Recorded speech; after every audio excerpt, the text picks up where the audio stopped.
नमस्कार, BPL news में आपका स्वागत है। दोस्तों, इस वक्त की बड़ी खबर निकल के आ रही यूपी के प्रतापगढ़ जिले से, जहां पर आपको बता दें यूपी में कानून व्यवस्था पूरी तरीके से फेल हो चुकी है और प्रतापगढ़ में तो अपराध गढ़ बनता हुआ दिखाई दे रहा है। यही कारण है कि आए दिन लगातार हत्याएं पे हत्याएं हो रही हैं और खुलासे के नाम पर महज खाना पूर्ति की जा रही है। प्रतापगढ़ पुलिस पूरी तरीके से नतमस्तक हो चुकी है अपराधियों के सामने। यही कारण है कि कुंडा से एक नया मामला निकल के आया है, जहाँ पर सचिन मिश्रा नामक युवक की गोली मारकर हत्या कर दी गई और इसमें भी पंचायत चुनाव को लेकर एक तरीके से कहासुनी हुई थी।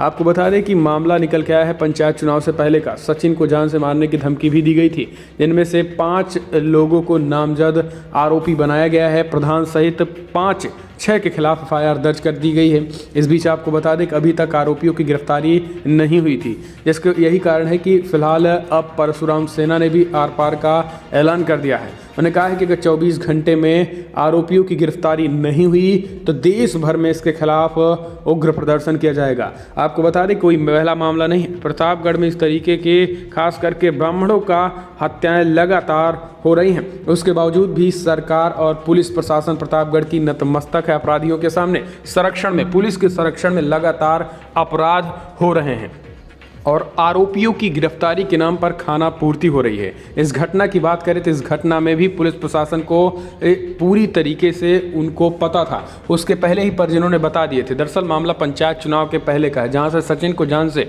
मारने की धमकी आकाश सिंह ने दी थी। सचिन के बड़े भाई शुभम मिश्र ने बताया कि प्रधान पद के चुनाव में आकाश सिंह चाहता था कि सचिन उसके साथ रहे, लेकिन वो किसी प्रत्याशी के प्रचार प्रसार में नहीं जाता था। इसलिए आकाश ने सचिन को धमकी दी थी, जिस दिन परिणाम घोषित होगा उस दिन उसकी हत्या कर देंगे।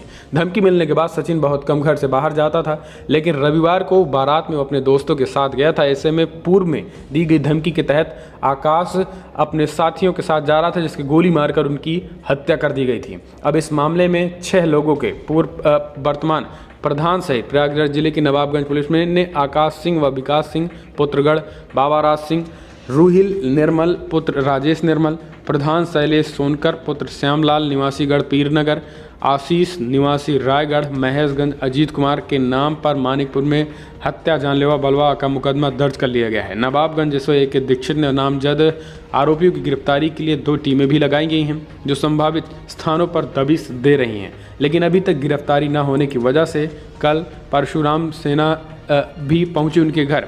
पीर नगर परशुराम सेना और सपा का प्रतिनिधि मंडल भी पीर नगर पहुंचा।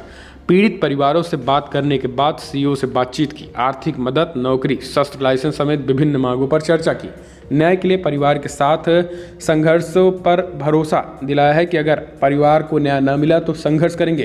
कुंडा के पीरा नगर के सचिन और अंशु मिश्र की रविवार रात गोली मारकर हत्या कर दी गई थी। आपको बता दें कि इसमें गुरुवार को परशुराम सेना के जिलाध्यक्ष प्रदीप शुक्ला अपनी पूरी टीम के साथ पहुंचे।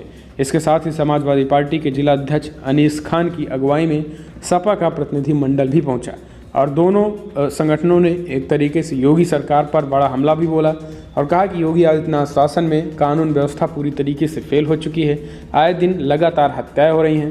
पंचायत चुनाव को लेकर कई हत्याएं हो चुकी हैं, लेकिन उनमें खुलासे के बजाय खानापूर्ति किया जा रहा है और यहाँ तक कि पुलिस प्रशासन भी अपराधियों से मिले हुए हैं और दबाव में किसी की गिरफ्तारी नहीं हो रही है।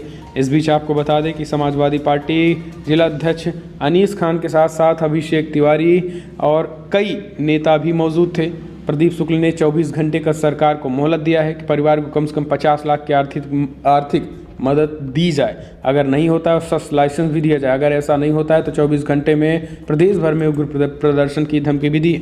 आपको बता दें कोई पहला मामला नहीं है, इसके पहले भी हत्याएं हो चुकी हैं। पंचायत चुनाव को लेकर 30 अप्रैल को कोहंडौर थाना क्षेत्र के शिवपुर गांव निवासी अरविंद दुबे की गोली मारकर हत्या कर दी गई थी, जिनमें से भी 2 आरोपियों को भी गिरफ्तार किया गया है। बाकी 3 साजिशकर्ता अभी भी गिरफ्त से दूर हैं, लेकिन पुलिस प्रशासन के संरक्षण में सब दूर भागे हुए हैं, लेकिन अभी तक उनकी गिरफ्तारी नहीं हो पाई है। इसी तरीके से कई मामले निकल के आए हैं। लालगंज से लेकर प्रतापगढ़ में ऐसे दर्जनों मामले हैं जिनमें हत्याएं हुई हैं, गिरफ्तारी नहीं हुई है। पुलिस प्रशासन के संरक्षण में आरोपी फरार हैं। तो ये यूपी का सिस्टम है, प्रतापगढ़ का ये कानून व्यवस्था है।